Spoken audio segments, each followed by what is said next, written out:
My name's Laura. I've been teaching Italian for a good part of my life, and at 42, I was pretty settled in my ways, comfortable, you might say, with the everyday hum of school bells and chalk dust. My life took a turn, though, not a dramatic one, but like when you catch someone's eye across a crowded room and just know something's going to happen. I met Marco on a typical soggy March afternoon. His daughter, Isabella, was one of my private students. A bright kid, always eager, always had her homework done on time. That day, she was scribbling away in her notebook when Marco first walked into my classroom to pick her up. "Sorry for barging in like this," he said, standing awkwardly at the door. His hair was a mess from the wind, and his coat was dripping all over the floor. "No worries at all. We're just wrapping up," I replied, giving him a reassuring smile. "Isabella's just finishing up an exercise." Marco nodded and leaned against the doorframe, watching us. "She talks a lot about you, says you make learning fun." I chuckled, closing my books. "I try. Italian is a beautiful language. It deserves a little passion, don't you think?" "Yeah, I guess," he shrugged, a small smile playing on his lips. "I'm Marco, by the way." "Laura," I said, extending my hand. Isabella packed her bag, chattering about the lesson and how she couldn't wait for the next one. Marco listened, his eyes flitting between her animated face and mine.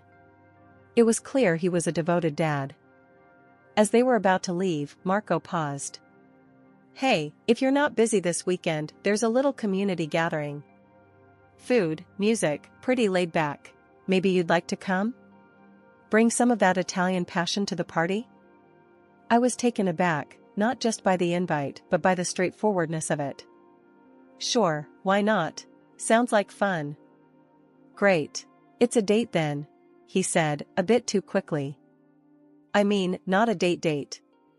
Just, you know, a friendly outing." "Got it," I laughed, easing the awkwardness. "A friendly outing." At our first real outing, as the community band played some old tunes and kids ran around, Marco opened up a bit more over plates of food. "You know, I'm a widower," he said, his voice a bit lower, a bit rough around the edges. "Been raising Isabella and her brother Matteo on my own. He's 12, a real firecracker." I nodded, not sure what to say, my heart going out to him. "Sounds like you've got your hands full." "Yeah, it's been tough, but we manage," he replied, poking at his food. "They're good kids, they make it easier." Over the next few dates, our conversations deepened. We met at small cafes, walked through parks. It was during these walks that I met Matteo, a lively boy with his father's eyes and an infectious laugh. He took to me quickly, showing me his sketches and asking about Italy. Then, Marco introduced me to his mother. She was a stout woman with a sharp tongue but a warm smile. "So you're the lovely lady making my son smile again," she said, sizing me up, but not unkindly. "Glad he's found someone who can put up with his cooking." Becoming part of a new family wasn't something I planned meticulously, it sort of just happened, naturally unfolding as if it was meant to be. After Marco and I had been seeing each other for a while, things started to get serious.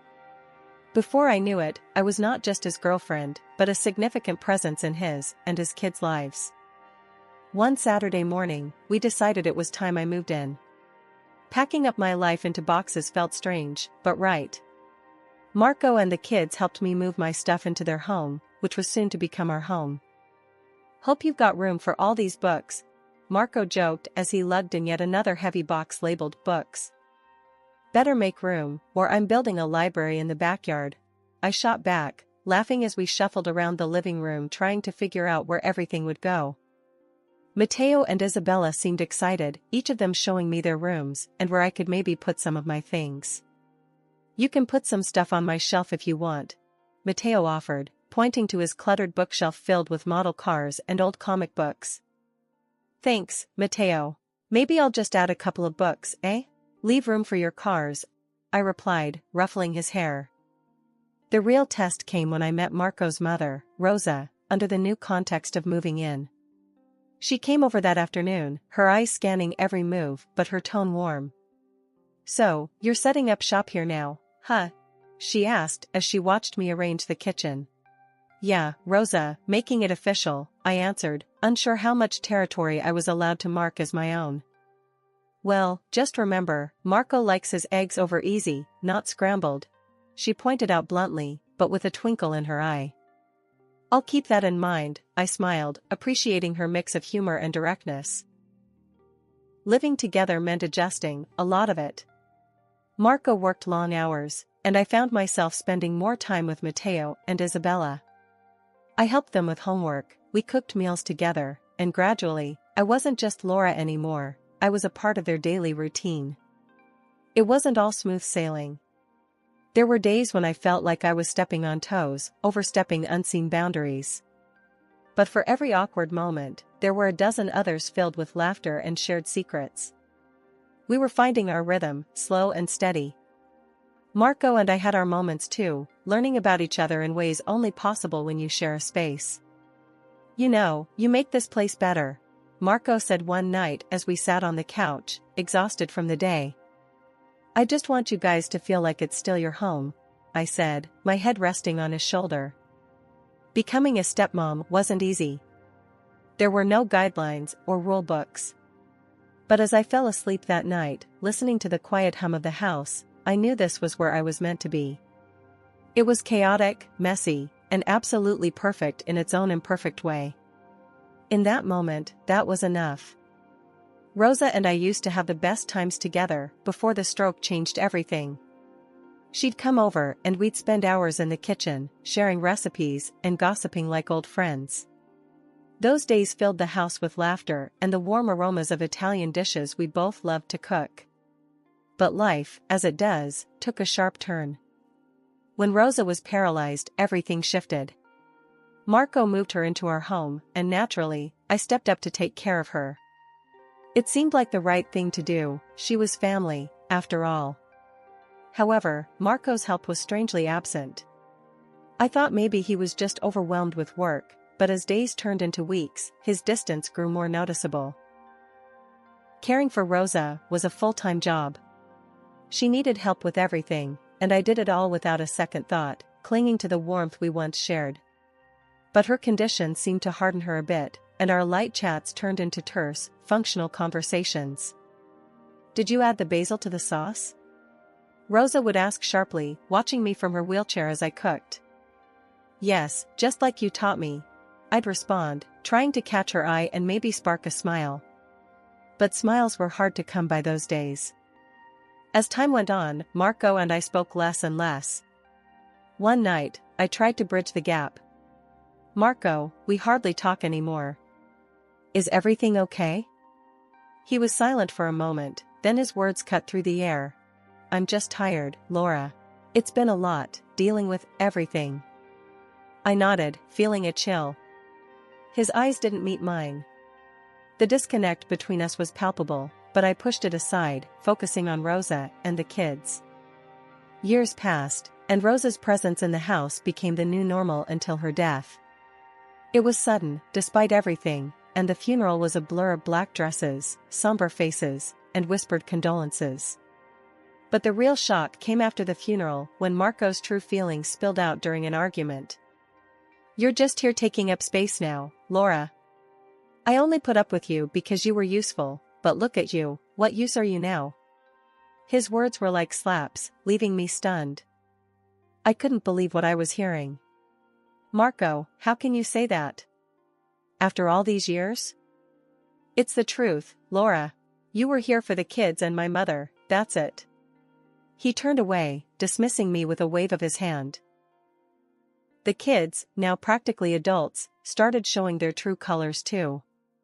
Isabella, once sweet and friendly, became cold and cruel. "You really have no one, Laura. You're just here because we pity you," she'd say, her words dripping with disdain. "Matteo wasn't any kinder. Why are you still hanging around? You're just taking up space," he'd sneer whenever we crossed paths in the hallway. Their words, their rejection, it gnawed at me daily. I felt isolated in the very home I had poured my heart into. The family I loved and cared for had turned against me, seeing me as nothing more than a temporary fixture, now obsolete. One evening, I was setting the dinner table, hoping for a quiet meal, when Marco walked in, his face like a storm cloud. "Why are you still trying to play happy families, Laura? You know it's all a show," he snapped as he threw his keys on the table. I paused, my hands trembling slightly as I placed the last fork down. "I don't understand, Marco. Why are you so angry with me? You were part of the setup, like furniture. Useful for a time, and now just taking up space," he retorted, opening the fridge and staring into it as if it held the answers to more than just his hunger. I stood there, silent, trying to process his harsh words. The room felt like it was closing in on me. Isabella and Matteo came in, their faces mirroring their father's disdain. Matteo grabbed a soda from the fridge, his eyes mocking. "Yeah, Laura, maybe you should just accept it. You're like an old couch we should have thrown out ages ago." Isabella laughed, a harsh sound that filled the room. "Seriously, Laura. Even you have to see it's true. You're just the leftovers now." Their cruelty sliced through any defense I had left. I turned away, hiding the tears that threatened to fall. "I've cared for you all, loved you. How can you treat me like this?" Marco shrugged, dismissing my emotions with a wave of his hand. "Love? That's a strong word for just doing your job, don't you think?" The rest of the dinner passed in silence, at least on my part. Their words echoed in my head: leftovers, useless, old furniture. It was clear they saw me as nothing more than a temporary help that had overstayed her welcome. Life has a way of knocking you down when you least expect it. Just when I thought things couldn't get worse, my health took a nosedive. My legs, which had always carried me through long days of teaching and bustling about the house, suddenly became a source of constant pain. The doctors couldn't give me a straight answer at first, tossing around terms like chronic inflammation and possible degenerative issues, which meant little more than "get used to it." This change hit me like a brick. Teaching at the private school, a job I cherished and excelled at, became impossible. I had to resign, leaving behind not just my income but a part of my identity. At home, every step was a struggle, every task a monumental effort. I felt trapped in my own body and, worse, in a home where I was increasingly unwelcome. Marco's reaction to my situation was like a cold splash of reality. One morning, after I had struggled to clear up the breakfast dishes, grimacing with every move, he walked into the kitchen. He watched me for a moment, his face twisted not with concern, but irritation. "Why are you even trying to clean? You're just making a mess," he said, his voice cold and sharp. "I'm trying to help out, Marco. It's not like I can just sit around," I replied, leaning against the counter for support. "Help? You call that help? You're more of a burden now than anything," he shot back, his words slicing through the air and cutting me deeper than the pain in my legs. Marco and the kids spent money like water, flaunting new gadgets and designer clothes bought with the inheritance. Me? I got nothing, not that I expected anything different at this point. Their lavish spending was a slap in the face, a constant reminder of where I stood in this family. On top of that, Marco and the kids loved to remind me that I was only in their house out of pity.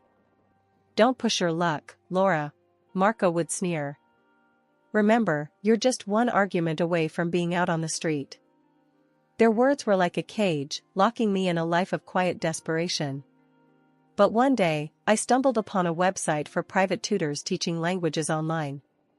My heart raced as I explored the possibility of teaching Italian again, reconnecting with a part of myself that I thought was lost forever.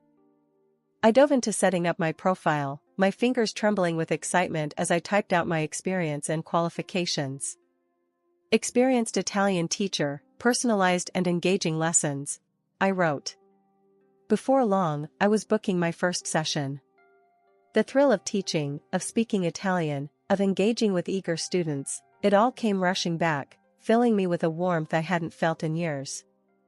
Each day, as Marco and the kids left, I transformed a corner of my room into a makeshift classroom. I started with a few students, but word of mouth spread fast. My schedule filled up, and I found myself teaching more and more. "You're really good at this, Laura," a student told me over a video call, their words bolstering my confidence. I started receiving glowing reviews, and my rates went up. As my reputation grew, so did my earnings. It was astounding. For the first time in a long time, I was making my own money, more money than Marco, even. But I kept this to myself. If Marco or his kids knew, they'd surely find a way to claim it or ruin this for me. One afternoon, after a particularly rewarding session, I sat back and let out a long, satisfied sigh. Just then, Marco walked in earlier than usual. He eyed my setup, a laptop, notebooks, Italian flags, and teaching aids scattered around. "What's all this?" he asked, his tone suspicious. "I'm teaching," I replied, my voice steady and calm, despite my racing heart. "Teaching? Here?" His confusion was evident. He hadn't expected this. "Who would want to learn from you?" "People from all over the world," I responded with a pride I couldn't hide. "Turns out, I'm quite popular." Marco scoffed, clearly unimpressed. "Make sure this doesn't interfere with your chores around the house." "It won't," I assured him, turning back to my computer. His presence in my sanctuary irked me, but he soon left, muttering under his breath. That night, I lay in bed, a smirk playing on my lips. Marco and his kids could spend all the inheritance they wanted on fleeting pleasures. Meanwhile, I was building something lasting, something just for me. My online teaching wasn't just a job, it was my lifeline, my escape plan. I was no longer just the downtrodden stepmother, I was Laura, the sought-after Italian tutor, a woman with a plan and a growing bank account. That night at dinner, there was a tension in the air so thick you could almost see it hanging above the table.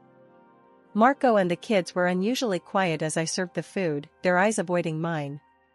I could feel something brewing beneath the surface, but nothing prepared me for the words that were about to slice through the last threads of our family ties.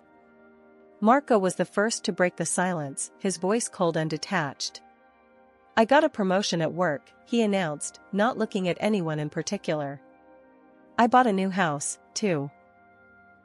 I paused, spoon midair, the news catching me off guard. "That's great, congratulations," I managed to say, though a sinking feeling started to form in my stomach. "Yeah, well, don't get too excited," Marco continued, his eyes now fixed on me with a hardness I hadn't seen before. "You're not coming with us." I put the spoon down, feeling suddenly like I had been punched in the gut.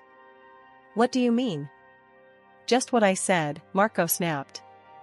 "You're not part of the plan, Laura. You stay here. I'm moving with the kids. We need a fresh start." The room spun slightly as his words sunk in. Isabella giggled cruelly from across the table, her voice like a knife. "Yeah, who needs an old limping maid in a shiny new house?" Matteo chimed in with a smirk. "Consider yourself lucky we're not kicking you out on the street tonight." I looked from face to face, each one a mask of contempt and dismissal. My heart pounded painfully in my chest. "And the house? This house?" I asked, my voice barely above a whisper. "It's sold," Marco said bluntly. "New owners will take over in a month. Maybe try to find a shelter or something by then." They all laughed, a harsh, grating sound that filled the room. I sat there, stunned, my hands trembling in my lap. This was their thanks, their repayment for all the years of care, of love, of sacrifice. As the laughter died down, I found my voice, small but steady. "I see. Well, then I guess there's nothing left to say, is there?" Marco shrugged, already disinterested as he turned his attention back to his plate. "Guess not." I stood up, my legs shaky but holding. I looked at each of them, their faces still turned towards their food, no sign of remorse or regret. "Enjoy your dinner," I said quietly, then turned and left the room. In my room, the gravity of the situation hit me full force. They were really going to leave me behind, discard me like an old piece of furniture. But as I sat there, a strange sense of relief began to wash over me. I was free, free from their cruelty, their disdain, their oppressive presence. It was not the freedom I had imagined or wanted, but it was freedom nonetheless. The day I left Marco and his children behind, I felt a strange mix of liberation and deep sadness. As I hauled my last suitcase to the door, Marco's bitter words followed me. "Hope you enjoy the Flophouses, because that's all you can afford," he jeered, with a cruel laugh that echoed off the empty walls. His kids, Isabella and Matteo, joined in with their own barbs. "Good riddance. Now we don't have to deal with your pathetic limping around the house." I didn't bother to reply. What was the point? I had learned long ago that words were useless against their kind of cruelty. I walked out, letting the door slam shut behind me, shutting off the chapter of my life that had brought me so much pain. Moving into the apartment I had rented in secret felt like the first true breath of fresh air in years. It was a modest place, but it was mine alone. Here, no shadows of disdain would loom over me. No harsh words would cut through the quiet. Setting up my new home was therapeutic. I arranged my books, set up my small desk by the window, the new headquarters for my online Italian lessons. I relished the peace, the utter silence that came not from tension but from tranquility. The divorce was finalized soon after. I stood in the courtroom, facing Marco and his children for the last time. They smirked, confident and unrepentant. When offered alimony, I refused. "I want nothing from him, not now, not ever," I declared. "He and his children are strangers to me." Word of my teaching spread, and my schedule became packed with students from all corners of the globe. The income was more than sufficient, a sweet victory that was all my own. One evening, while sipping tea at my new kitchen table, a call from an old friend brought unexpected news. "Have you heard about Marco?" she asked, a tone of disbelief in her voice. "He's moved into a fancy new house, but guess what? He's already blowing through money like there's no tomorrow." I couldn't help but grin, shaking my head. "No surprise there," I replied. "He never did plan for the future." Rumors about Marco and his children's reckless spending didn't surprise me, but it was the catalyst I needed to put my plan into action. During the last few tumultuous months of our marriage, I had recorded several of their verbal tirades and cruel jabs, originally for my own records, in case I ever needed proof of their behavior. I sent the files anonymously to Marco's boss. The company he worked for had a strict policy against any form of harassment, and I knew they would take it seriously. It wasn't long before the repercussions came to light. One evening, my phone rang with Marco's number. I hesitated, but curiosity got the better of me, and I answered. The desperation in his voice was palpable. "Laura, what have you done?" he blurted out, his voice a mix of anger and fear. "You've heard, then? Sounds like your company didn't appreciate the way you treat people," I said calmly, a hint of vindication coloring my words. "You've ruined me. They demoted me, slashed my salary. How am I supposed to pay the mortgage now? We could lose the house," he raged, his words tinged with panic. In the background, I could hear Isabella and Matteo, their voices loud and accusatory, blaming me, the same way they always had. "This is all your fault, Laura. You're going to pay for this." Matteo's voice cut through the phone. I couldn't help but laugh, a deep, genuine laugh that had been absent for far too long. "Now you might end up in a flophouse, isn't it ironic?" I said, the irony not lost on me. "Please, Laura, help us. We're sorry. We didn't mean any of it. We'll do anything," Marco pleaded, desperation making his voice crack. "You don't get it, Marco. I don't want your apologies or to help you. I'm done being your maid, your punching bag," I retorted sharply. "But we're family," he tried again, a last-ditch effort. "We were family," I corrected him coldly, feeling a surge of empowerment. "Goodbye, Marco." I hung up the phone, blocking his number along with Isabella's and Matteo's. I felt a weight lift off my shoulders, a closure I hadn't realized I needed. News reached me a few weeks later through mutual acquaintances that Marco and his children were indeed evicted after failing to make their mortgage payments. They had to downsize significantly, and the kids, now adults, had to find jobs to support themselves. The thought of them scrambling to make ends meet while I was contemplating buying my own house brought a smirk to my face.